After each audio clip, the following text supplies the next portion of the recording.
Your country is under attack, but your people have also been under attack. Since we last spoke, your government has killed thousands of its own people in the streets who had the courage to stand up to protest against the suffering that they have been experiencing at the hands of the regime. Thousands of people were killed. How on earth do you justify that, Ambassador? The Iranian side has their own problems due to the economic sanctions against us. And the Iranian people, unfortunately, has their own problems, in this matter. But I do believe, yes, now our people are in a very painful and sensitive period of time, but they are supporting the government against the foreign invader, foreign aggressors. To say, you see, if you go to the inside of Iran, you can see one solidarity, one unity among the people. Ambassador, we would love to be able to report independently from inside Iran to see what is really going on. Why not? But we have seen much of what has gone on. Just this morning, I looked at many of the images and watched some of the videos from what happened to protesters in your country in January.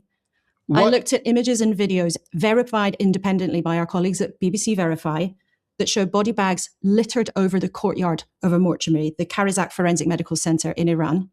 I saw images of young, old, teenagers, people killed by your government, beaten faces, bloodied bodies, gunshot wounds. How on earth do you justify that and sit there today saying our people have some complaints? Your government killed thousands of their own people and the world saw that. Laura, I recommend you to be very vigilant and delicate. And our colleagues have verified those images independently, Mr. Ambassador. Iran. Let me finish.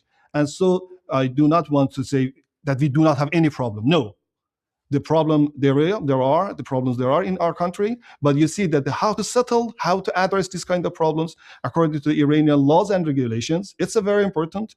And the other than without any interference of the foreign countries against Iran. This was not about foreign interference. This was about your own people taking to the streets to protest against their suffering. And if you had nothing to hide, why turn off the internet during the protests? If you had nothing to hide, why not allow people to report freely and fairly? Because the internet now using as a military devices against the Iranian security. You should be very delicate regarding for the Iranian circumstances and condition in Iran. Our colleagues at BBC Verify have checked all of that incredibly carefully, and that is why we wanted to put that to you today, Mr. Ambassador.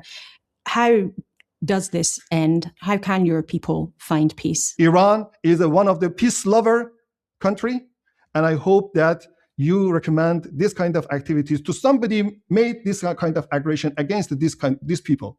President Trump is, and as well as Netanyahu, has a very dirty dossier regarding for the making aggression and doing these criminal activities against the sovereign states and peoples. Isn't it a cruel joke to tell people that Iran is a peace-loving country?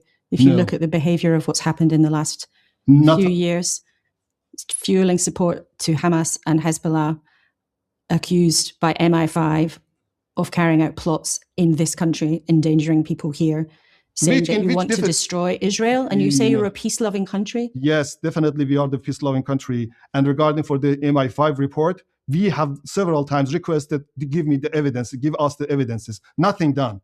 Regarding for the Hamas and Hezbollah, they are doing it for their own right to self-determination. According to that's a very principled right. Ambassador, thank you very much indeed for your time and speaking to us today. Thank you, Laura.